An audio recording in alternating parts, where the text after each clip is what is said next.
Dr. Corinne Allen, international author, lecturer, researcher, and practitioner in natural health, nutrition, and neurodevelopmental education for over 30 years, is an expert on how to affect brain health, learning, and behavior problems without using drugs.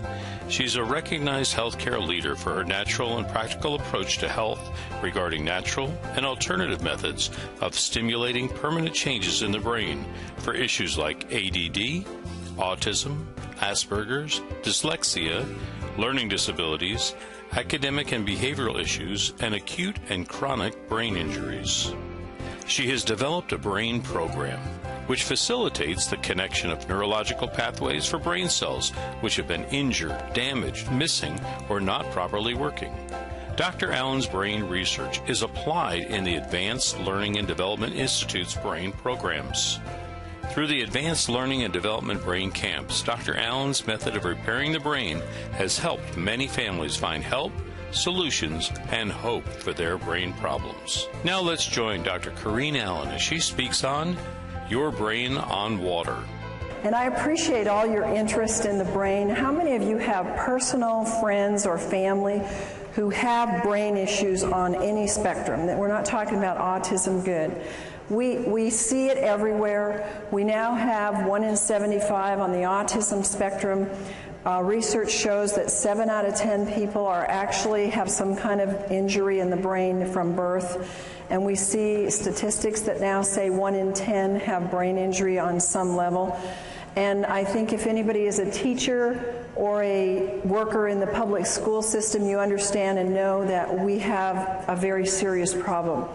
And it becomes very, very serious when that problem comes into your own family and into your own home, right?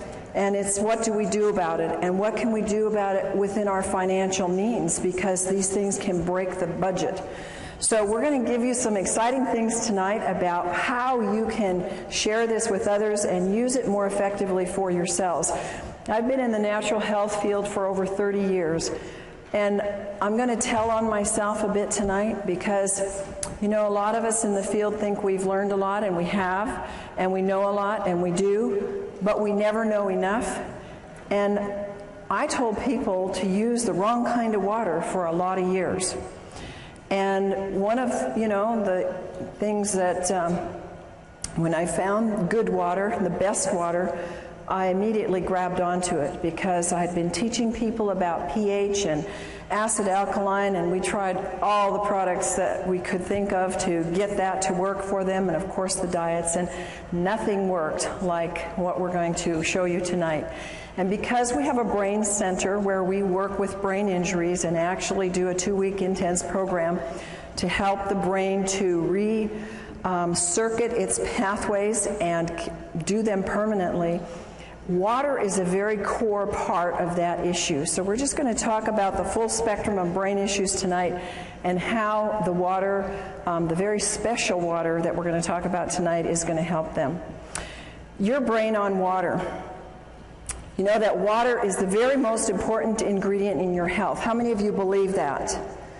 Now, I believed that 30 years ago, but I didn't practice it.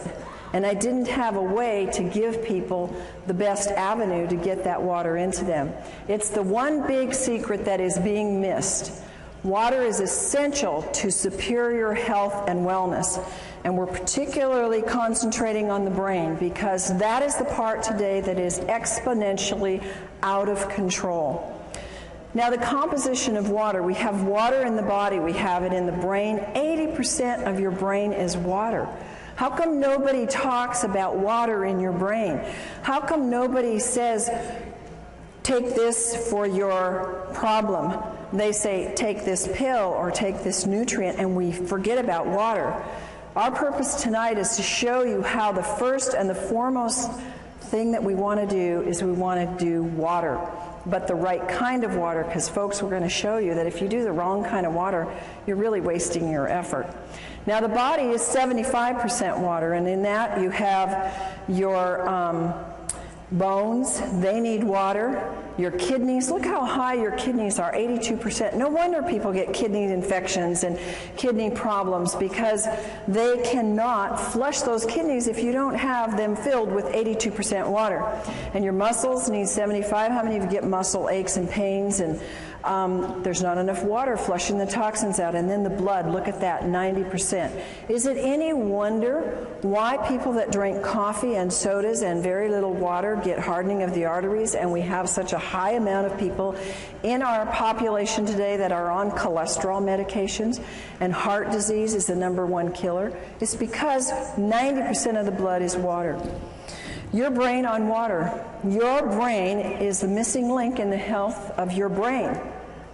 It's the essence of life. It has the electromagnetic current that fuels our cells. It's the resonance field. It's all electrical through which the cells communicate. So if you want transfer of DNA, you've got to have the proper water. It's the conduit and the transmission of the vibrational information. The water transports, it stabilizes, it signals, it lubricates, and it structures. It does almost everything. And without it, you can't have brain neurotransmissions that are working properly. How does the body use the water? It uses it to produce hydroelectric energy, especially in the brain. How many of you have ever seen a hydroelectric water in the home? I have. I live in Idaho. Lots of people live off the grid there. I've seen an entire ranch set up on hydroelectric, and you don't get electricity if the water isn't flushing and moving and has a charge to it. And that's the same with our brain. Your water has to be flushing and moving. It has to be a lot, or you don't get a charge. You can use water to make protein and enzymes function efficiently. It transports nutrients, it transports hormones and other elements, and it keeps your tissues from drying out. How does your body use water? The Mayo Clinic gives us these examples. That it moistens in our mouth, our lips. When we have dry lips, dry hair, dry skin, it's all dehydration. It protects the organs and the tissues when they start to shrivel up, and that is part of dehydration. Constipation, diarrhea. It helps dissolve minerals and other things. Minerals get hardened in our brain and start giving us sclerosis in our arteries. It regulates our body temperature. It helps lubricate the joints. You've heard people say how they can now do things that they couldn't do before because their joints start being lubricated. It lessens the burdens on the kidney, and it carries oxygen to the cells. Other functions of water is that it slows down the cell death. And because we don't see the cell death, we often don't think that we're dying. We're all dying. But we can slow that process down. It lubricates and it cushions. The water flushes out the toxins and poisons, and it helps produce digestive enzymes. And a lot of us have seen how water, and particularly special ionized microclustered water, can move away the aches and the pains in the body. The brain absolutely desperately needs water to function at its best. And even mild dehydration slows the metabolism down by as much as 3%. And we're going to show you what happens and some of the signs of dehydration.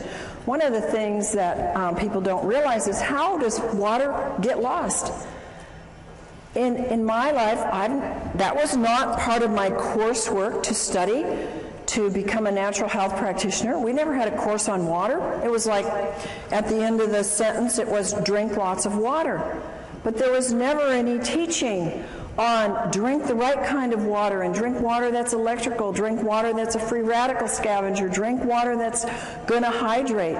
We lose water by sweating. When we urinate or have a bowel movement, we lose water. And in a normal day, a person has to drink a significant amount of water to replace that fluid loss that is for normal metabolism.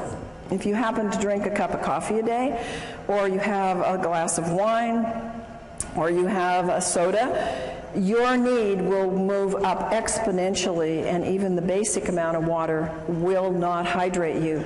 Causes of dehydration, a very easy cause is you just didn't drink enough water. But what happens is the effects are accumulative. The body uses 2.5 liters, which is about 9 cups of water a day, according to the Mayo Clinic. Now, folks, the Mayo Clinic is mainline and very, very conservative. That is just what you need, folks, to stay alive. Will you please repeat with me? 9 cups just keeps me alive.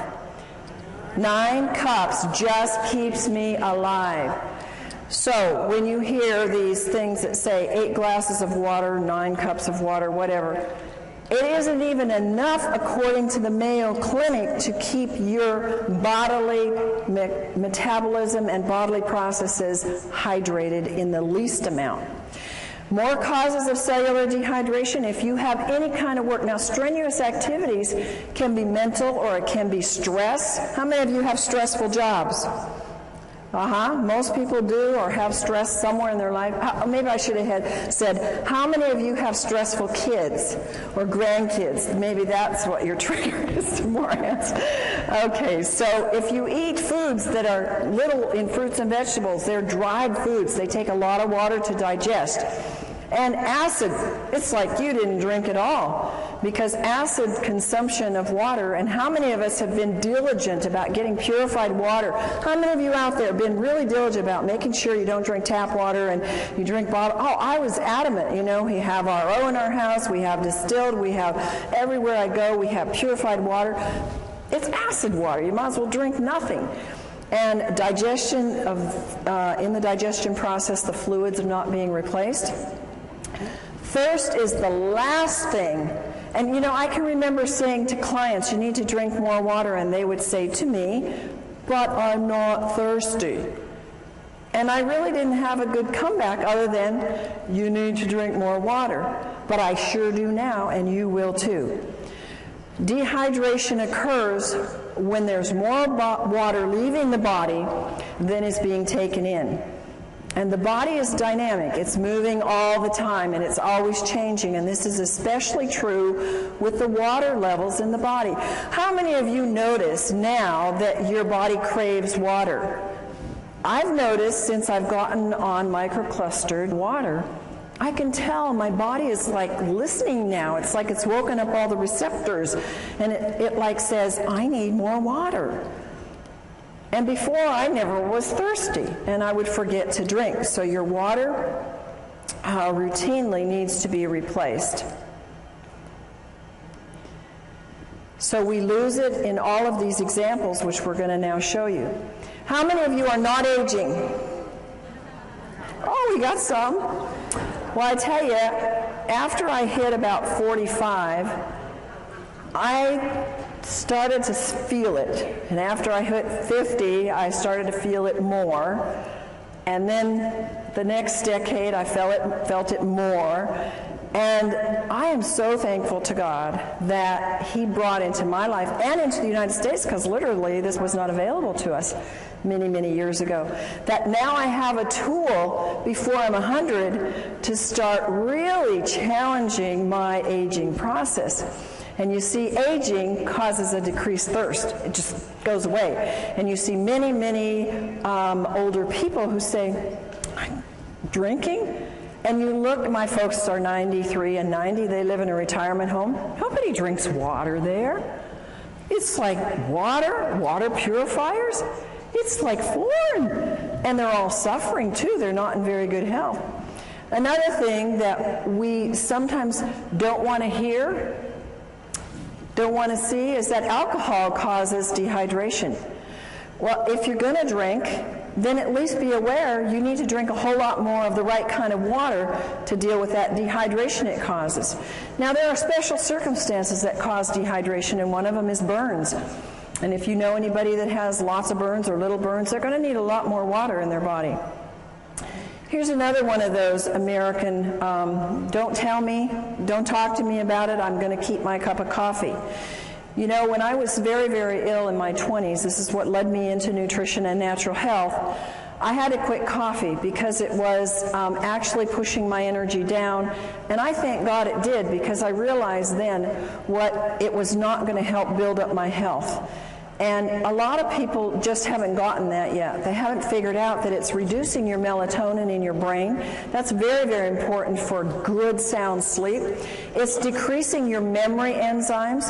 I want to be full of a good memory on into my 90s and 100s. It can cause DNA damage.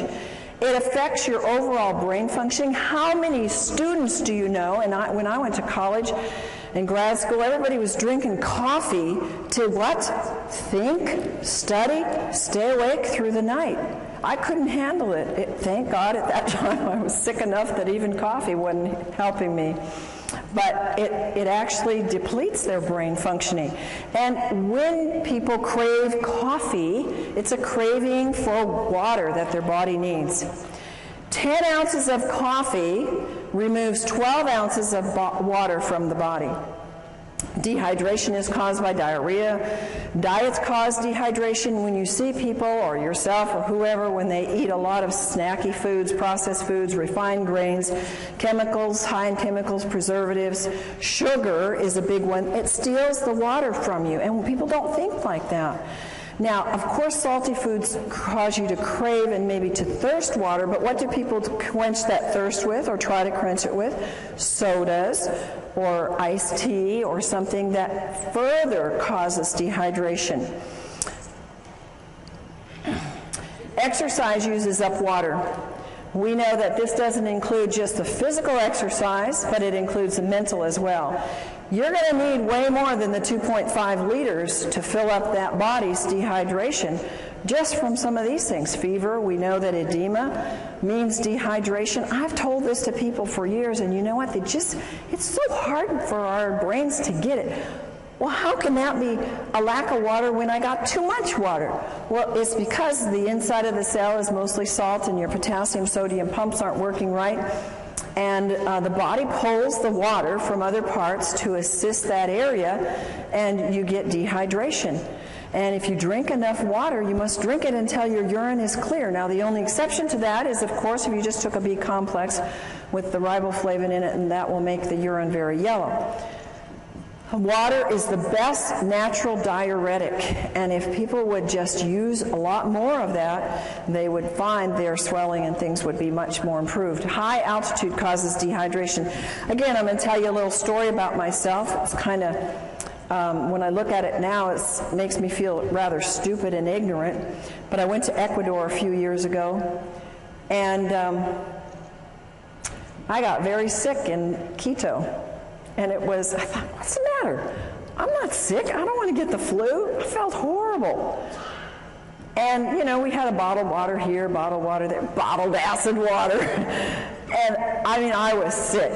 And it was a health trip. There were a lot of other people there who were into health, and nobody knew to drink water. In fact, you know what they gave me? They gave me cacao, which is chocolate, which has caffeine, which further dehydrates you. I didn't know any better. I was so desperate, so I took it. But now, if I go back there or any high elevation, I'm going to know you drink a lot of the right kind of water and really hydrate yourself well. Another reason, we all know this one, we've all said it, we've all known it, is when you're sick, you get dehydrated. And why? Because you got to flush those toxins. And one of the reasons why we get sick is because we haven't flushed the toxins and also haven't flushed them with the right kind of water. Chronically ill people have to have the right kind of water, because if you don't, they just get stuck there and then they cause all kinds of illness. This is a huge area with medications causing dehydration. If you will look in the medicine on the internet or anywhere where they talk about the side effects of drugs, look at what they say for diuretics and antihistamines and blood pressure medication and psychiatric drugs. You will be shocked at the list of symptoms that are all what I'm telling you: vomiting, diarrhea, excessive thirst, swelling. All of these kinds of things that are produced by the drug are because they're producing in you dehydration. And one of my passions is that people who are on psychiatric drugs are getting drained dry in the brain. It's like sucking the water out of the brain, because these drugs are just pulling the water that is needed for these neurotransmissions to happen. Another one of my passions is the babies that are coming into the world, because we now have a plethora of brain-injured children and children who can't function. I got an email today from a friend who said, "Oh, thanks so much for the work you're doing. And she said, it's almost every day that I get a mom coming up to me and they're all saying, what do we do for our kids? They all have brain issues. They all have ADD. They can't think. They can't concentrate. They can't behave. What do we do? And morning sickness is because of severe dehydration. Oh, I would give anything to have known this 30 years ago, 20 years ago when I had my children, because I had serious morning sickness. I mean, I was sick. And anybody that's a mom that knows that will remember those days. I didn't ever drink water. The thing that saved me is that I took a ton of pills for my pregnancy, and it took me a lot of water to get those pills down. And I'm sure that that's the only reason why my kids are as good as they are. Histamines rise during pregnancy, so you can have, it's absolutely a need for more water. And the amount of hydration that the fetus gets will determine its future in its structure and its function. Did you know that? Now, I want to make something clear to you that I am not giving you the research notations under these, because you will get them in the book that's forthcoming on Your Brain on Water. And they will all be documented, because it will take too much time for us to go through that here. But all of these things that I'm telling you are documented in the research. Overweight. Do you think an overweight person is going to need 9 glasses of water a day to just metabolize what their body uses and throws off as waste? How many of you think that that'll be? No. But I would say 99.9% of the overweight people do not drink enough water, and that's probably one of the reasons why they're tending to be overweight. It takes more water for a heavier person to complete their digestive and eliminative processes, and dehydration will slow the metabolic rate down. And also, on the other hand, the right kind of water will speed up the metabolism. Water moves the fat deposits, but I must tell you it must be negative ionized water, not positive charged water. In overweight, people get confused with hunger and thirst. Instead of going for water, they go for food, and so that creates more of an imbalance. And ionized water provides the energetic equivalent of food. Now, understand what that's saying. Regular water will not do this, but if you are trying to lose weight and you take the ionized water, it will actually provide energy. It's like a source of food to your cells so that you have energy and your body can burn the fat. Sun exposure causes dehydration. The sun, when you're there, you know how dehydrated we get. And what do people do when they're in the sun and for several hours after? They go get carbonated, caffeinated, alcoholic sugar drinks, and every single one of those creates more dehydration. Of course, sweating creates more dehydration. My son is a great guy that works out. It's a water you can drink while you're working out, and you don't get that slush in your stomach, and you don't feel an upset stomach from it. Stress causes dehydration. I look at the hours I used to work. I still work them, but I used to work them without drinking water. Now I have large glasses of water beside me all day long. And I would think, oh, I'll drink later. Oh, I know I need to drink. And my day would just go push, push, push, push, push all day long. And I didn't do my body too good of good. And, you know, I've had to undo some of those things. But again, it was like I wasn't making the connections. And I believe I wasn't making the connections because I was so dehydrated my brain couldn't put it together. And I didn't have anybody come and tell me that there really was a water. I had lots of people come with alkaline water and these machines out there, and I'd been checking them out for 20 years. And I said, these don't work. They're not doing one thing for you. Why should I spend $1,000, $2,000? Why should I spend anything on them? I don't want to give my clients this kind of water. So I knew, because I was always testing them, that what I was seeing on the market really wasn't working. Stress will use up hormones. It will use up neurotransmitters, making them work harder. It will use up your vital resources, and you have to have water to keep them functioning. Now, we all know that too much salt isn't good, and using the wrong kind of salt is bad for your body because it will grab water and dehydrate you. But using too much salt, especially on salty foods, because that's the wrong kind of salt, folks. They don't put sea salt on those things. We're going to tell you in a few minutes the right kind of salt to use and how to use salt to help your hydration. Of course, vomiting can cause dehydration. So when you see those information on any drugs or anywhere where it says causes vomiting, you know that it's possible it can cause dehydration. What are the dangers of dehydration? Well, if you're dehydrated as much as 5%, it can reduce in as much as 20 to 30% drop or make your physical activity go down. How many of you notice a drop in your energy when you're dehydrated? How many of you notice that when you take the right kind of water, ionized, microclustered water, you have an increase in energy? I mean, it's phenomenal what that can do. And if you take any supplements at all, it pushes them to the height of what they can do. So I can go 16-hour days now with no breaks and just 10% reduction in your water can make you sick. 20% can even mean death. Isn't that amazing? Only 20% you can die. 1 to 2%, that's very, very little, folks, in your brain can mean that you have problems concentrating and thinking. How many of you know somebody, I wouldn't ask you if you had that problem, but how many of you know somebody that has that problem? I think we all do, and at times we all do.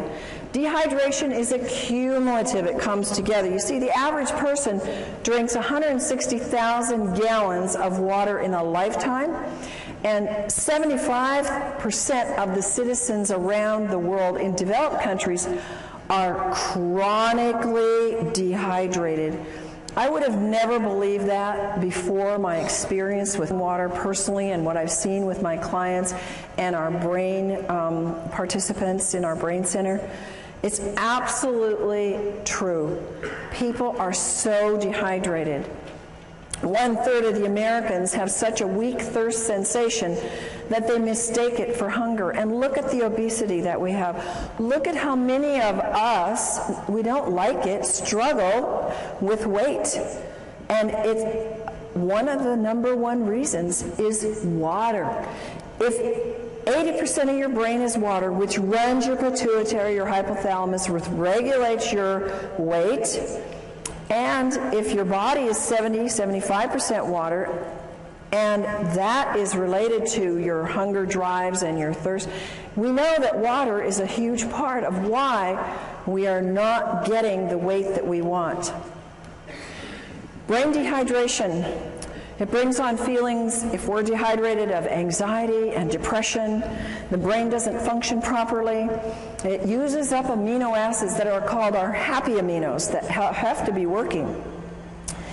The worse the dehydration is, the worse the depression and anxiety are. I wish I could go back to my clients who had such severe depression that they chose to go to psychiatric drugs. I wished, and nutrients weren't doing it, folks, and maybe you know people like that. Diet, they were doing all the right things, and they still couldn't get past that depression. And there are people that you're going to run into. And the reason is because they don't have the electromagnetic energy moved by the fluids in their brain through the right kind of water to get that depression to be able to do what it's supposed to do, go away. And anxiety is at a height in our world today. ATP is needed for the cellular energy. It's greatly reduced, and there's no energy. And the poor brain just can't function. How many of you have had, I just can't think today. I can't get it right. You ever gone into a room to get something? What did I come in here for? We've all done it. And the only thing is, it gets worse after you get 50 and 60 and 70, doesn't it? And so that's your trigger. Boy, I'm not drinking enough. I got to get back and get my water, but get the right kind of water. What are the side effects of brain dehydration? One of the side effects is your body starts to use up the antioxidants because of its great need to get rid of body toxins. What is one of the biggest things on the market today? Antioxidants. It's millions of dollars are being spent on antioxidants because they're being used up because of a lack of water. Brain aminos are used up to make up for this lack of water. Tryptophan and tyrosine are amino acids that are mood stabilizers. Their deficiency makes us feel anxious and depressed. Dehydration and mental functioning. Folks, part of my passion is to help you, to give you a tool to get to teachers, to get into schools, to get into our public facilities where our children are being, they're being labeled, they're being given drugs because they cannot have a good memory, they have a fuzzy memory, they can't remember math, and they can't focus. It's loaded in the schools today. And if they had the proper water, this would probably dissipate very quickly. Dehydration lowers the psychomotor processing speed, the memory, the concentration, and fatigue. How many kids and families do you know they come home and they have no energy left? They can't do anything. They want to sleep till noon on the weekends. They can't think through their school to get it done quickly. It's epidemic, folks. It affects their cognitive ability. It impacts their physical performance and their motor skills. So you are the tool. You are the conduit. You are the caucus to be able to go out and spread the word and use this information to share with people, to get into private schools, to get into church schools where they can start giving it to their students and they can see. The teachers won't be screaming at the parents to put their kids on those awful drugs. Brain issues related to dehydration. Does this look like a very hydrated brain to you? It doesn't to me. This is a real picture of a brain, and it's got a problem. Alzheimer's and dehydration, I have known for years in my practice. That has been research proven. Remember, what I'm telling you here is not my opinion. These are documented facts in research that Alzheimer's and all these other things that I'm going to relate to you are coming from documented studies that dehydration plays a significant part in it. Alzheimer's tends toward vasopressin levels, which is responsible for the water being in the right balance. Alzheimer's have increased dehydration. And one of the hardest things that I've seen in my clients that have had Alzheimer's parents or relatives, they can't get them to drink. Once they're past a certain level, it's very, very hard to get them to ingest the water. So what I say is, if you can only get a little bit of water in people, for heaven's sakes, get the right kind of water in the people so that it's hydrating water. Anxiety and panic attacks, they are rampant. People are paralyzed with panic attacks and anxiety. And what happens? They don't have water. They've got their cup of coffee next to them on the road. They've got their coffee in the morning, or they've got their soda at work. Sweating and nauseous, shortness of breath, dizziness, lightheadedness, unsteady and fearful. These are all signs of dehydration and anxiety and panic attacks. This is something that when families deal with anorexia and bulimia, if they would know how important hydration is, they could probably save a lot of money and a lot of stress. I've dealt with families with this problem. How many of you have ever known anybody with this problem? It's very serious, and it's very life-threatening. And they have severe dieting issues. They have little or no intake of fluids. They starve themselves. They binge. They vomit. They lose their appetite. They have anxiety, sleep disturbance, fatigue, lack of well-being, depression, irritation. All of those are brain problems. All of those are brain dehydration. Comas. I'm dealing with several people right now in comas. And I've found every single one of them is like 1 or 2 or 3 or 4% hydrated in their brain. They're barely hanging on, and they've been in these comas by God's grace for a long time. And if they would only get them on the water, so far these families haven't been too able to do that, but they can move them because the water is the electrical force that will wake up the brain and help them to be able to function and get things moving. Comas See, the brain and the body shuts down, and when the body is so dehydrated, well, we think because they had a brain accident and they got it hit on the head that that they can't come out of that coma because of that. Folks, I'm telling you, they can't come out because their body doesn't have enough energy in the brain or in the body to do the connections to get it to wake up. In an advanced terminal cases, dehydration is a very important factor. And hydration is a key factor in coma and delirium. It's very important that you use microclustered, ionized, alkaline water to quickly and efficiently hydrate the brain. Bipolar. It's a very serious issue. Some people have it very, very bad. Causes anxiety, depression, rapid mood changes, compulsions, loss of energy and irritation, and again, it's related in scientific studies to dehydration. Depression. Now, I've told you some about this already, but it's a huge thing. I think that we would see a major turnaround. It's one of the #1 drugs that's given out is kind of drugs for depression. When the brain is chronically dehydrated, all the functions suffer. The brain needs tryptophan, an amino acid, to make the serotonin. You've heard of the drugs that create serotonin and help that to balance.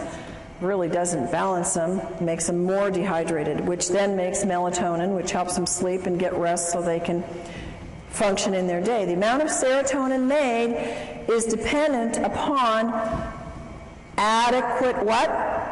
Water in the brain, and the right kind of water. Moods. How many of you ever had moody kids? I had a moody husband and an angry husband, and he would not be upset with me telling you this because we fixed him, and he's thrilled to be fixed. But he was a forceps baby, so he had some brain injury.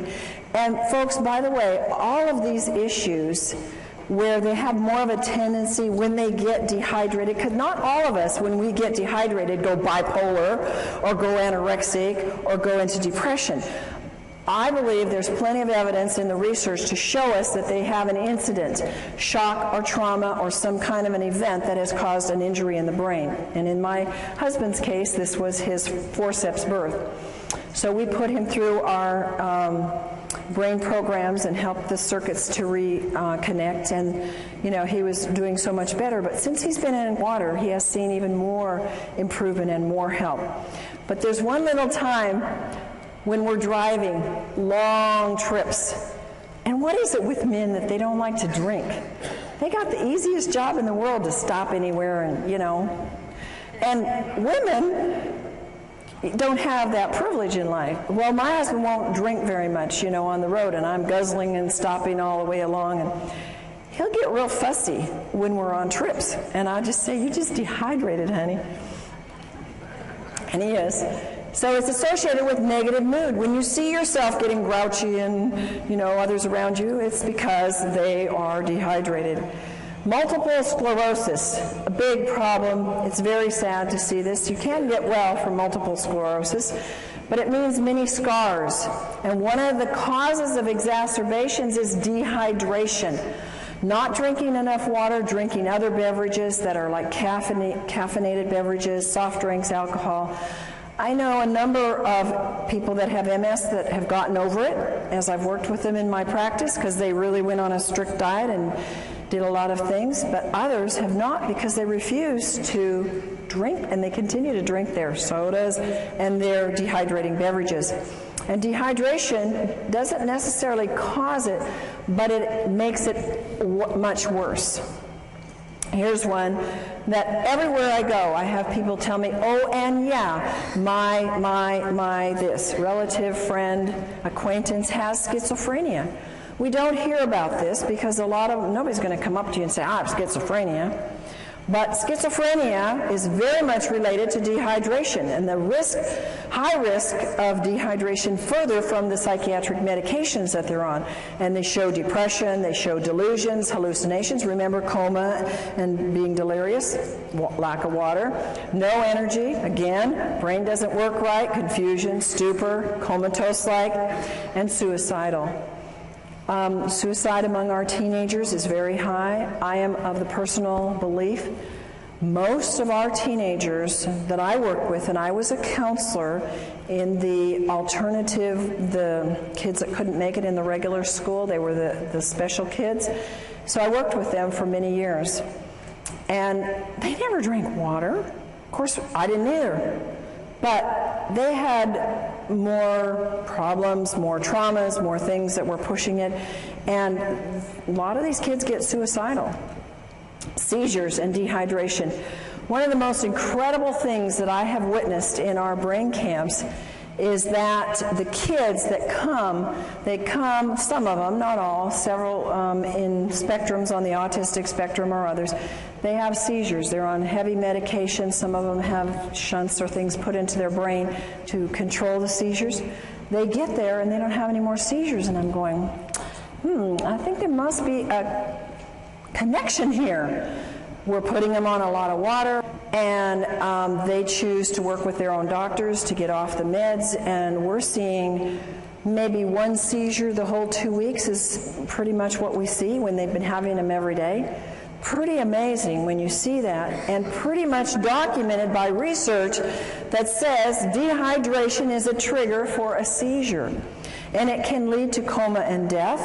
And tics is a disorder that can be related to dehydration. Now, how many for Tourette's and these kind of things ever say it's dehydration? But folks, this is a common, not very common, but it's common enough amongst some in the population, and it's not a very fun thing for people to have. And the research says dehydration is a factor, and a very big factor. Strokes and heart attacks related to dehydration. You've heard of people being out on the basketball court and you know they're sweating and they're working hard and they go off the court and they drop over dead. You heard of that? We've all heard of that. It's dehydration. They were probably drinking something, of those special drinks that they, that the people called gators drink, And when we don't have enough water, remember our blood needs 80% water. It's a flowing river through us. It builds cholesterol, which causes strokes and causes clogged arteries. And when we take the drugs for that, we get further dehydrated. And when there's insufficient water washing in and washing out, the membranes seal off. So further water is lost. And when the dehydration, the blood gets thicker. Why do people have bypass surgeries? Why do people have events of heart attacks? Because they're dehydrated. What a simple solution, guys. And it's so economical. Do you think that $4,000 is cheaper in getting a water machine that will wash you and wash your arteries than going in for bypass surgery and losing work for 6 months to a year? I mean, come on. Put your priorities in the right place and start thinking about what is it and where are we putting our priorities. When we think about, when my husband and I were introduced to this kind of water, we said, that's a no-brainer. We're spending all this money on supplements and all these things to get younger and to do the work that God's given us to do. It doesn't make sense for us not to have the best water on the planet. And so cholesterol is a production in a defense. It's God's way of protecting us from dehydration. Swelling of the brain and dehydration. If you lose more sodium than fluid, you will swell. The body compensates for this loss by producing particles that pull the water into the cells. This produces edema and swelling. And when this happens in the brain, there is severe, grave consequences. And folks, you and whoever gets this information from you, this information may save a life. Because when somebody has a car accident or an injury to the head, the number one thing that can cause more brain injury is the swelling. And if you cannot stop that swelling, you will have so much more brain injury and in many cases death. So remember that little piece here. There are little life nuggets here that can save many lives if you pick them up. Brain dehydration, histamines, and brain allergies. Whoever thought that allergies were related to dehydration? Oh my goodness, when I was 16, I started this thing called allergies, and so my parents took me down to the doctor and I got all these tests, those miserable tests, and then I had to, for years, get these crazy shots of these antigens, and I thought, these aren't doing anything, I still have allergies. And, you know, I started moving into nutrition, and that helped, changing my diet, and I think just getting more fruits and vegetables, getting the water from that, getting more minerals. And I eventually got rid of the allergies, but what I could have saved myself in money and time and lost things in life. I had headaches for probably 7 years every day of my life. It was allergies. It was toxicity. I never drank water. I didn't even drink regular acid water. I didn't drink anything because I was not educated. And we need to be educated and to educate others about how important brain allergies are a very key factor for people. In fact, a very high number of people have allergens that get into the system, and because they don't have enough water, they affect you in having anger, anxiety, behavior disorders, compulsions and ritualistic behaviors, confusion, concentration problems, depression, mood disorders, nervousness, schizophrenia, and speech disorders. A lot of times we don't even relate these. They are allergies. When the histamine is too high, your allergies are raging, and they are related to the brain. High histamines are, what's the thing on the market? Antihistamines. Because they know you've got to bring that histamine level down, or you're going to be miserable. If you have a brain allergy or if you have a body allergy, it's an indication of dehydration. Chronic dehydration can cause histamine to become excessively active. Supplying the body with water, and again the right water, will cause a disappearance of the high levels of histamine. And water, now folks, this is science, this is studied.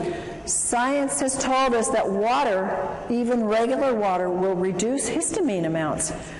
But think of how much exponentially you can raise the bar if you have microclustered ionic alkaline water, because it inhibits the histamines even more and their production and acts like an antihistamine. It's fantastic. Science has documented a lot of things for the brain, and histamines is one of the things they know. They've done the studies. Brain issues are linked to the histamine levels being way too high. Abnormal fears, aggressiveness, autism, bipolar, compulsive behavior, compulsivity, and rituals, crying easily, depression, hyperactivity, obsession about sex, overstimulation, racing brains, schizophrenia, suicide thoughts, and others. See how many of these are coming at us from different levels. Many of these things you've heard just a few minutes ago about dehydration. Now you're hearing it about histamines, that they have high histamine levels being caused by the dehydration. Signs of high histamines are caused by brain allergies, agitation, aggressive behavior, anxiety, autism, depression, fatigue, irritability, learning problems, moodiness, psychotic issues, slowed thought processes. And do you know that most common in the world of allergens is dairy and gluten? One of the things we do in our brain camp is we do a gluten-free, dairy-free diet, teach people how to do wonderful recipes without gluten and without dairy, because they are such high triggers for the brain to go into some of these things. Water is a natural antihistamine. Research shows that water is known to reduce histamines. One of the greatest researchers, and I recommend you Google him and look up his works because he has a lot of great books on water. He's done fabulous research and is responsible for giving us a lot of good information about what water does. Batman Helge is an MD, and he says that water inhibits histamine production as well as its excess release. And he's the one that found in his research that water by itself had the strong antihistamine properties. Allergies are in epidemic proportions. I used to think in my practice, every single person that came in, now granted they came in because they were sick and they had issues, I wasn't dealing with a healthy population, but that everybody had allergies. But research says that 2 in every 10 now suffer from allergies. And the young are developing nervous system problems, and their nervous systems are particularly vulnerable to any allergic or toxic overloads. Allergies lead to behavioral disorders such as hyperactivity, learning disabilities, etc. At least 1 in 10 child may react adversely to some common foods or additives. Dehydration produces more histamines. Histamines are produced exponentially when the body becomes more and more dehydrated. Your brain's health depends upon 3 main factors, and I want you to memorize these. Write them down. You got to drink water. You got to drink enough water. And you got to drink the right kind of water. So when we say drink water, right now we need to be saying you need to be drinking water that hydrates the body. And what is that water that hydrates the body of the brain? Microclustered ionized alkaline water. Water recommendations, and these are only guidelines because I find that I need sometimes a lot more water than this. The minimum intake for children and adults is 1/2 your weight in ounces. Think about this, folks. How many of our school children even drink 2 glasses of water a day? Very few. And parents say, well, here's your Coke, here's your milk, here's your, your health drink, whatever those are on the market today. Here, you need some energy, take this. And they're making them more dehydrated. The body needs no less than 2 quarts of water and 1/2 teaspoon of sea salt every day to compensate for its natural losses in urine, respiration, and perspiration. Remember that the inside of the cell is water with salt in it. It's not just water. So I noticed, I was on a weight loss diet recently, lost 10 pounds in a week, and water was a big part of it. And it was exciting, and I would take a teaspoon of salt, and I love salt, so it wasn't hard, but it helped me. I mean, it was pushing it out. So it was kind of exciting, and I could see my body was needing more than 1 gallon a day to flush all the toxins that were moving. To really hydrate the system, you can drink equal to your weight in ounces. So if you weigh 150 pounds, you can drink 150 ounces, not 150 pounds, folks. Sodas. How many of you are hooked on sodas? No, in the past we're hooked on sodas. Yeah. And did you know it? No. Nobody ever taught you that. Like, they taste good. And I need a refreshment, and I just ran, or I just had a stressful day. Oh, give me a drink. Or what do we do for people to be kind of hospitable? We give them drinks, right? And we have a whole assortment of things that are all dehydrating and all acid. If you substitute milk, juice, sodas, tea, coffee, alcohol, you have to drink even more alkaline water. You have to drink 12 ounces of water just to replace, remember, that 10 ounces of coffee. It takes 32 ounces of alkaline water at 9.0 pH to neutralize 1 8-ounce soda. Is that amazing? And you can experiment with it and see. Start pouring in and see how many glasses of alkaline water it takes to bring that pH up to alkaline. It takes 32. Dehydration is caused by water not absorbing well. Water has to be microclustered, ionized, and alkaline to have the proper hydration to cells. And again, to the average person, it's like, I don't even know what dehydration is. Well, now you can give them this information and let them see. They're going to all identify. How many of you have identified with some of these symptoms we've talked about tonight? And so the average person is going to get it. They're going to know, oh, I am dehydrated. I do need water, and I have not been educated about water. The average person, even in health, folks, even your practitioners in the natural health, have not been educated about water because we haven't had the right kind of water readily available, but we do now. RO, distilled, purified, bottled acid waters, they're all going to dehydrate and take water out of the body. So what do we drink? We drink only microclustered, ionized, alkaline water made with medical grade.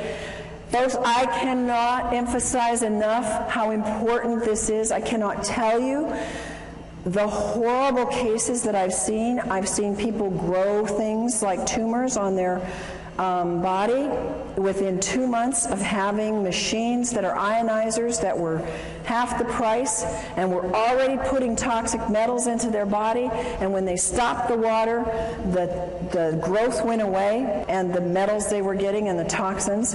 So it is absolutely critical, and just having solid plates isn't enough. You've got to protect those metals, and only medical grade platinum and titanium are safe for your body so they don't break down. And you don't see that, folks, and most people don't know how to test it. So just drinking the water, you're not going to taste it. Begin drinking as soon as you wake up in the morning, 16 ounces of water. You want to drink all day long, every hour. Drink enough so that you get clear urine. One of the complaints is I got to run to the bathroom all day long. You know what I found out? That once your body gets rid of a lot of that toxins, you don't have to run so much anymore. So be blessed and thank God that you do have to run, because you're moving toxins when you have to go frequently, and it will pass. And if you live in high altitude, you got to drink more water. And if you eat any convenience food, you have to drink more water because it sucks up the water. And if you exercise, if you walk up a hill, if you walk up the stairs, if you go downstairs and do the laundry, whatever, you're exercising some, you're using up more water. If you have a lot of stress, stress causes more dehydration, and your metabolism is using up that water. Our next subject is about salt. Salt is, you should only use sea salt because salt expands the blood so it can reach all parts of the body, and it helps to stabilize the blood pressure. And I take my clients who have high blood pressure and say, you know, you must have some salt in your diet, and definitely get on the right kind of water. It helps you sleep better, and it helps reduce mucus. Inadequate intake of water causes dehydration, but it's not just the inadequate intake. Drinking enough water is only one of the elements in rehydrating the brain and the body. You have to also have the right kind of water. It has to be microclustered, it has to be ionized, it has to be alkaline, it has to be made from solid medical grade plates, and it may or you may not absorb enough water. I can't tell you how many people have said, and they've even gone into their doctor and said, I'm drinking a gallon a day and I'm still dehydrated. And folks are getting the message out there, and people are starting to hear and listen and say, well, I'm not hydrated. Oh, so I'll just go get any alkalizer, any ionizer. Folks, don't do that. I promise you that as a professional and as someone that can tell the difference, you've got a big difference. And when, you know, it's like you do pay for quality. You know that about your cars, you know that about your houses, you know that about your lives in other ways. Why don't we get it about our water? And hopefully you will get that and be able to help your friends get that. Water that is acid is dehydrating. And I almost feel like I have to go do some kind of penance to my clients who I've told them to drink RO water, to drink distilled water, because I was actually doing them not any good other than giving them water that didn't have all the chemicals in it. I was giving them positively charged acid water. And then we were having to give them products that had to move the pH, and they were having to do more and more raw foods because they couldn't get their pHs to stay alkaline because they were drinking all the wrong kinds of waters. Water that is acid is dehydrating. One of the greatest things you can do with people is go up to them and say, hey, you drinking that water? How long have you been interested in good water? And people that are drinking bottled water care about their water, right? They already are aware that they need to be drinking water and that it's important for them. Water, folks, is not just water. Would you ever drink this water coming out of your left-hand side here? No. Would you drink it coming out of the right, the falls? Yeah, you wouldn't probably have any problem at all with that. Water is not just water. It has a structure. And the structure is very different in water that comes out of polluted areas or tap water or RO water. Ionized water has an ability to change the structure of the water. And your water has its own brain. Even the purest water can still contain vibrational pollution. Even pure bottled water, even pure RO water has a vibrational pollution of acid. Water's the most programmable substance on the earth. It has a memory. It'll actually contain the energetic signatures of whatever is placed in it. And it stores and transfers this information within the body. This is why we can now replicate that water that is like the hexagonal water coming out of the high mountain areas in the Hunza area and in other areas that are mountain areas known for longevity.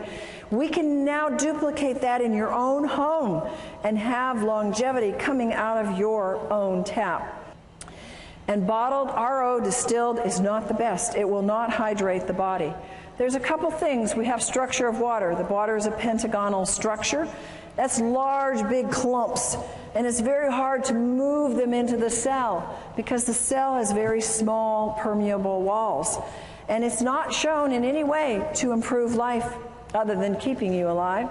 It accelerates your aging, and it's high in acid waste that build up. The metabolic functions actually decrease. And there's little capacity for that water to store any energy. It has little energy to give. How many of you get energy from drinking tap water or RO water? Do you get energy from drinking microclustered, hexagonal, ionized water? Yes, amen, do you? A lot of energy because it holds energy. Little penetration of the nutrients into the cells. I can take half of the vitamins and minerals I used to take. How many of you have the same thing now that I drink hydrated, microclustered water because it gets into the cells? Nutrient absorption is more efficient, and there's an inefficient absorption or getting rid of waste with the pentagonal water. Now, the hexagonal structure of water is small clumps.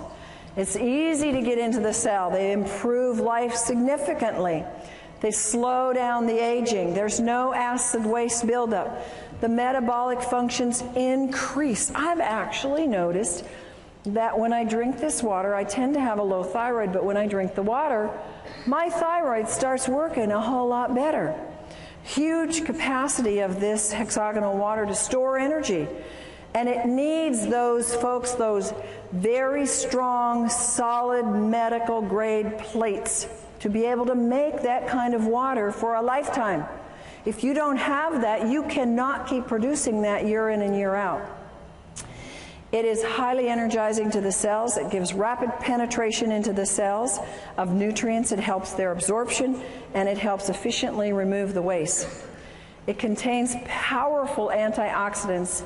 We call this microclustered, hexagonal, ionized water. And it has the negative hydrogen ion called the hydroxyl ion. Its water becomes alkaline, which helps our bodies move to the pH side of alkaline. It's super hydrating. You can run a very strong race. I can do a very strong workout where I'm jumping and moving and very much doing cardio, and in the middle of it drink a whole glass of water, and it doesn't stop me at all. Whereas I could never do that in the past. I had to do it before or after exercise. And the ionized water is 6 times more hydrating than conventional water. Microclustered hexagonal ionic water scavenges free radicals. It breaks down the cells. The free radicals steal the molecules from the healthy tissue. They create unstable or mutated cells. How do you think we get cancer, folks? Those are unhealthy, mutated cells. And free radicals are responsible for all disease. People come up to me and say, well, does it help this? Does it help this? Does it help this? Is it a degenerative disease? Meaning, did it happen by an accident? Did they get a hit on the head and it happened one day, it was there, and the day before it wasn't there, and the next day it was there? That's not a degenerative disease. A degenerative disease comes on slowly. And almost all the problems that we have today, of which we have myriads of names for, are degenerative, and the water is what is responsible, number one, for moving those free radicals out of the body, which are causing those things. Only the large solid plates hold the energy structure in the water to get into the cells. I had somebody tell me how they did an actual research study. They bought 4 or 5 of these other machines that have slotted plates, have mesh plates, and even some other kinds of plates, but they were not the high-grade medical solid plates. True to the research on hexagonal water, that if it's true hexagonal water, and if it's done properly with the proper electricity, the proper amount of square inches, enough on the plates to get the water split, it will hold, and that water held every single time way more than every single one of these other types of machines. And you can see the difference in the sizes. So the structure is important, and if it doesn't hold that structure long enough to get in your body or to stay in your body until it finishes its work, folks, it doesn't matter what it registers on the meter. If it can't hold it longer than more than a few hours, and many hours, it's worthless. Microclustered hexagonal water and calcium. A lot of people know that calcium is very, very, very important. And the water actually helps you get your calcium and keep it in your cells. Hexagonal water will help you retain calcium. We start to lose calcium a lot under stress and under just life and exercise and just moving through the day. Mental and physical signs of calcium deficiency, they're rampant.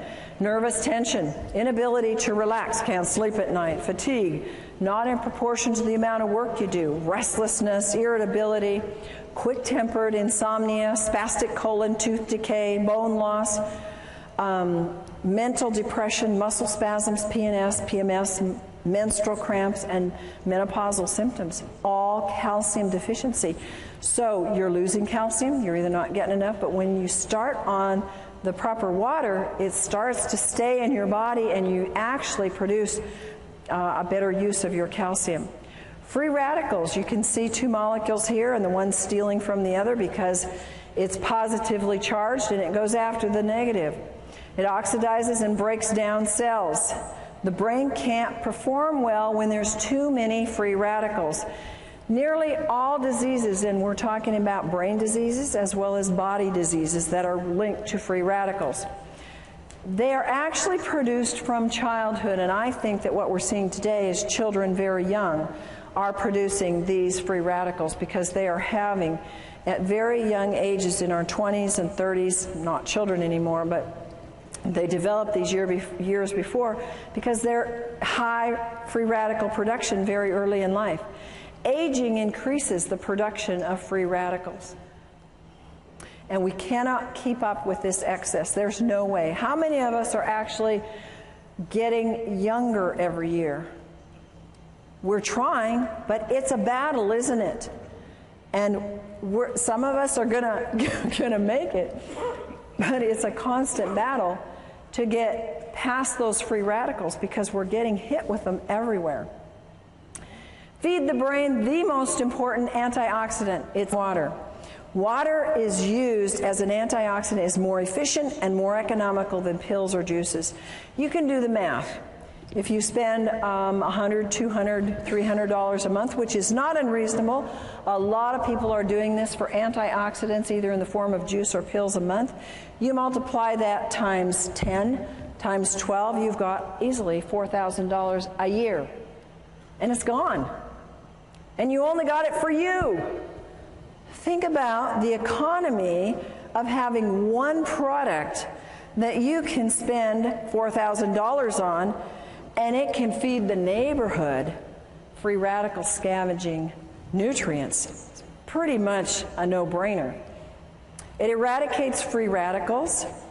The water can flood the brain all day long with free radical scavengers. And see, it's not enough. I take free radical scavengers. It wasn't enough. If I didn't have the water, it wasn't doing enough good. You've got to have what nature determined to be the first priority, and that's the proper kind of water. We want to retard the aging and renew the brain at the cellular level. Free radical and brain problems. These are all, again, scientifically documented that free radicals are an important part of the problem in aging brains, ALS, in Alzheimer's, in anxiety, in autism, bipolar, brain edema, brain infections, brain allergies, depression, hyperactivity, obsessive compulsive, Parkinson's, schizophrenia, seizures, sleep apnea, stress, strokes, and toxic metal accumulation and traumatic brain injury. All of this is documented by scientific studies that says these are related to an excess of free radical formation in the body, in the brain. Acidosis being a cause of disease. The body produces highly acidic wastes from the foods it produces, and from the foods you eat, I should say. Acidosis is one of the main contributors leading to aging and various illnesses. Acid wastes, if you don't excrete them, what do? They circle around and around and around. They end up being aches and pains. They end up being a loss of function, a loss of your brain. It can accumulate in your arteries, blood vessels, clog them up. You can get stones. You can get anything and everything from these acid wastes. And they accumulate in cells that are deprived of oxygen and nutrients. Look on the left-hand side and you'll see the things that cause acidosis in terms of food. And anything basically that is not a fruit or vegetable is an easy way to remember. They're acid forming. And how many people have an 80-20% diet? Folks, that's 80% foods that are fruits and vegetables and 20% that are grains and other foods. Not too many people do that because it's hard to eat that way, and not too many people are that dedicated. So acidosis builds up from the foods that you eat. Acidosis induces, now again, science has shown that it induces brain damage, that acidosis can actually cause neuron death. And it causes a reduction in the glutathione production, which is the most powerful antioxidant that your liver produces on its own when given the right stimulus and nutrients. The pH potential of hydrogen measurement in the cells. You have your alkaline pH and you have your acid pH.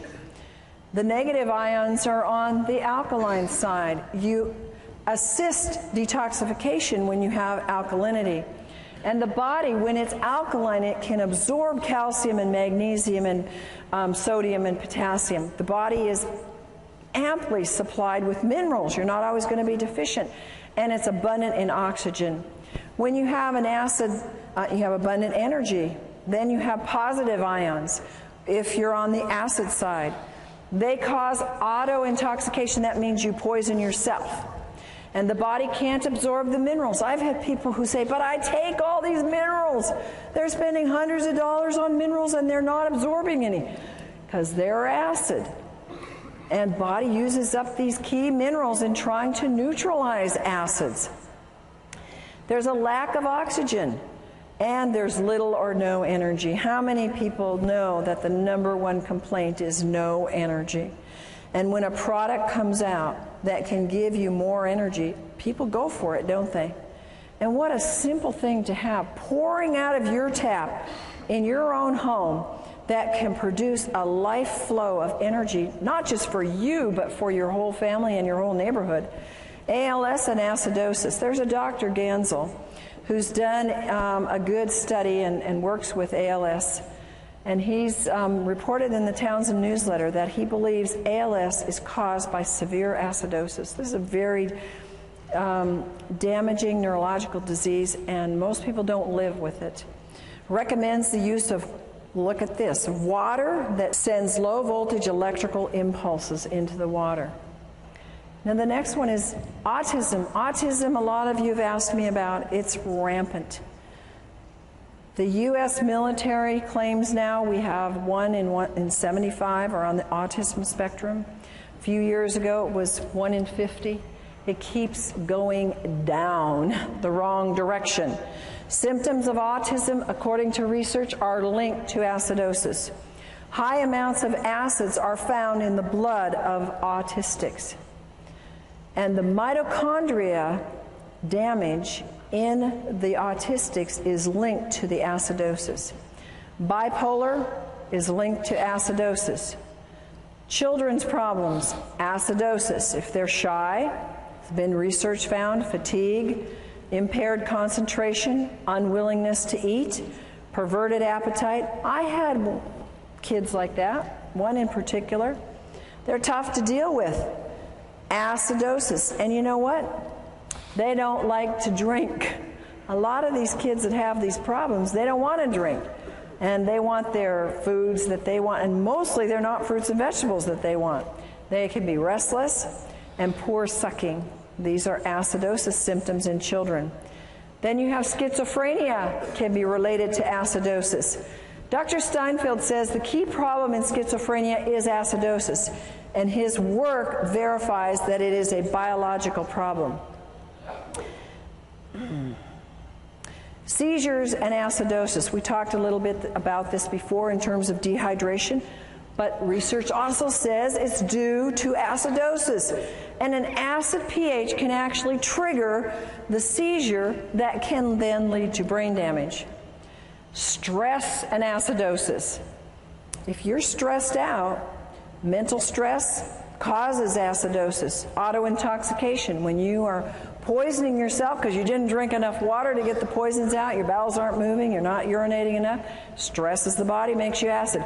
It increases your cortisol production. When you increase your cortisol production, you want it low. It causes you to gain weight in places you don't want it. Acid is increased in diabetics. In every single diabetic, they have an acid problem. And there are absolute miracles when you look at this work that has been done with this microclustered ionized alkaline water in the hospitals. In Japan, you have seen pictures, video documentation of diabetics who have been absolutely turned around using this water. It's absolutely fantastic for any blood sugar issues because it helps get rid of the acidosis. It doesn't do anything to cure a disease. It gets rid of the causes and lets your body do the work. Acidosis in a traumatic brain event. If you are eating junk food and not drinking water properly, the right kind of water, and you happen to have an accident, a car accident or hit on the head, you can have a pH level in the brain that's already acid. When that event occurs and there is a shortage of oxygen or a traumatic event, restriction in the blood, or whether it's a stroke or a heart attack or an accident, the damage is actually made worse and the damage is increased in the brain. Here are other issues that acidosis is related to in the research. It's related to Alzheimer's, their acid, alcoholism, comas, Down syndrome, nightmares, and multiple personality and Parkinson's. Alkaline water solution. We have a solution. It is so exciting for me to be able to share with people a solution because we have an epidemic of brain problems. Would you agree? How many times have we said, what is wrong with them? Yeah? And, you know, it might be us, but, you know, we think and we see that there's a lot of issues with people's brains. They're not thinking right. They're not reasoning right. They're not functioning. We have an easy solution. It's effective. It's economical. It increases your oxygen. We know that oxygen is important. How many of you know that cardiovascular exercise will increase your oxygen? How many of you do it every day? Good, some of you, but we don't do it enough, do we? And how about if you could oxygenate your brain every hour of the day by just drinking a glass of water? Is that amazing or what? Nothing else like it. It moves acids waste efficiently, and the most efficient, and it neutralizes the acid in the cells. Use common sense, folks. Don't assume that water is going to cure anything. The body will heal itself when it's given the proper nutrients. And folks, water is a nutrient. Talk to people like this.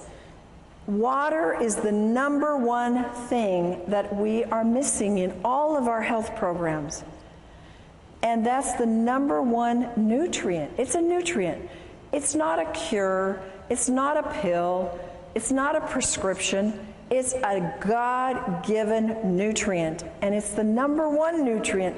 And the wonderful thing is that we can share it at such an inexpensive cost, literally. You know how much medical things cost? Have you ever had a medical event? You can put out how much? $4,000 in about 5 minutes? Anybody had that experience? I've had many times where I've seen people where they won't spend money on something that will help them prevent an event. They have the event, like go to the emergency, and they spent that 10 times over. So think about that. You know, you're not buying something to have in your home and to have for your family because it's something that you don't need. It's a necessity. I don't think any family should be without this because it is the number one most important thing. Water's not a drug. Water is needed in high amounts because of the laws of nature. Water helps everything else work better, everything in your body. And water needs to be the first line of help. You are the soldiers. You are the infantry. You are the first line of defense. You are the ones that must tell them. You must show them the way. You must teach them. I had to be taught. You had to be taught. How many of you knew this when you started? Somebody taught you, didn't they?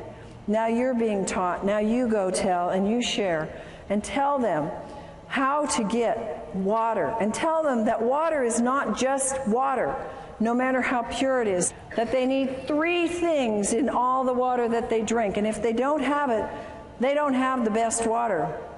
They need factor number 1, strong antioxidants that fight free radicals.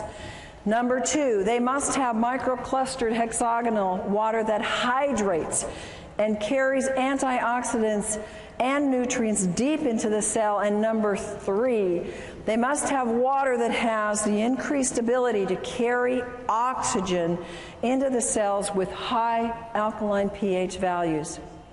Now we're going to do a fun little demonstration for you here. And I have a volunteer who's going to come up and help me with this. And this is for you. I want you to be able to have a hands-on tool because people tend to show me that I'm dehydrated. Prove to me, oh, I'm not dehydrated. I'm going to give you a little test that everybody in the room can use. And you're going to go home and play with it tonight and play with it with your friends. It's a test that comes from some of the acupressure and kinesiology that we learned. This is Gina. And Gina has traveled all day, and so she's been pretty dehydrated, so I thought she would be a good one to test because she didn't get to drink her good water. So first of all, we're going to just test her, and I'm going to take you this way. Okay, and you can see it on the screen. I'm going to test the tip of her nose. If we're going to test her in the clear, I'm pushing pretty hard, and I don't get any muscle or energy break. And now we test the dehydration point, and I have no trouble breaking that because she's very dehydrated. So now we're going to try and find something. She goes to the store, she runs into the 7-Eleven, and she comes out with Smart Water. And she takes this, open it up, and let's take a swig. And you can actually take a swig of it, hold it in your mouth so it goes to the energy to the brain. Good. And unfortunately, you'll have to swallow it. No, not yet. Okay, now let's go back to our point. Did it hydrate? Not doing anything. The energy's not going anywhere. Okay, you swallow. You know what? I think I'll give you my glass so you can spit in it. I don't want you to have to drink all the soda. Well, the next ones, you won't want to drink these. All right, let's do some bottled water. So have a swig of RO. You can drink that because it won't kill you. Hold it in your mouth. Now, is this going to hydrate her? It's even weaker. All right, you can swallow that. Now, sometimes we think, oh, we're thirsty, let's go for some juice. All right, so you can swallow that too. Hold it in your mouth. Good old pasteurized juice. Did it hydrate that brain? Not even. Yeah, that's right. And Sprite. Okay, now, you can swallow that if you want. You can spit it out too. Okay, give me a swig, and you can put it on the table there. Okay, give me a strong, let's hear. Nothing. You want to spit it out? Swallow. You swallowed it. Okay. Now, this is good microclustered hexagonal ionized water. And let's put it in the mouth and see what we get there. Hold it in there. And is it going to hydrate or not? What's your vote? I can't even budge it. Now swallow. Thank you. You may have that. I have this. You may. You're going to need 34 of them.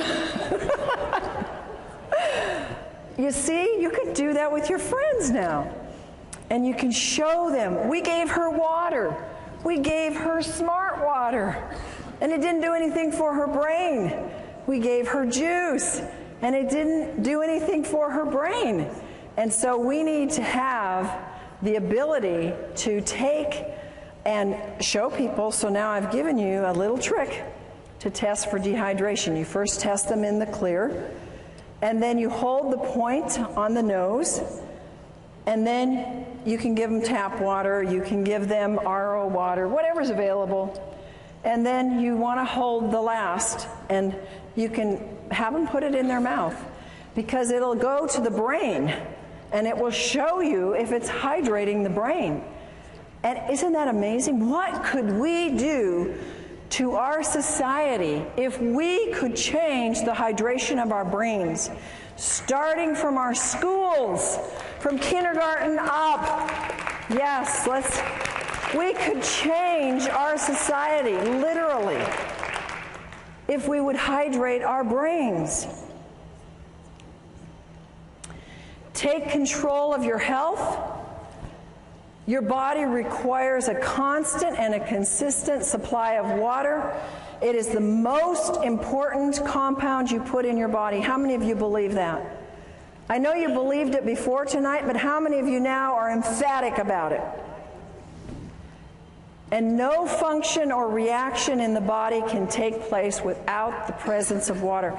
Do you realize how critical that is? If there's a function in your body that is not working, what is that telling you? You don't have enough water, because every function and every reaction in the body needs water. And that is our presentation for tonight.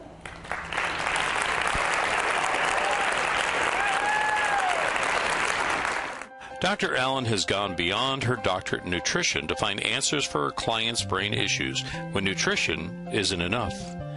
She had vast training in neurodevelopmental therapy, neurokinesiology, brain reflexes, light and sound therapy, and brain stimulation techniques. Dr. Allen's personal challenge was to help her daughter, who was brain injured from asphyxiation, oxygen deprivation, and for her other child who had Asperger's. Both daughters today are functioning well emotionally, socially, and academically. She now offers other families the kind of life-changing information and care she so desperately needed for her own children. Dr. Allen's vast experience includes nutrition, allergy balancing, neuro-emotional release, essential oils, total body modification, homeopathy, magnetic and electromagnetic balancing, herbs, nutritional supplements, quantum energetic techniques for brain and body health, light and sound therapy, auditory integration training, neurokinesiology, and neurodevelopment brain re-education. She's developed a brain program called the Allen Method, which facilitates the connection of neurological pathways which are injured, damaged, missing, or not working properly. Through the Advanced Learning and Development Institute, individuals can participate in Dr. Allen's life-changing brain camps and home programs. Through this alternative brain developmental technology, many adults and children are finding hope and success with their brain, behavior, and health issues. For more information, contact Dr. Corinne Allen, Advanced Learning and Development Institute. The phone number is 866-81-BRAIN. Our website is www.brainadvance.org, or send us an email, brainadvance@gmail.com.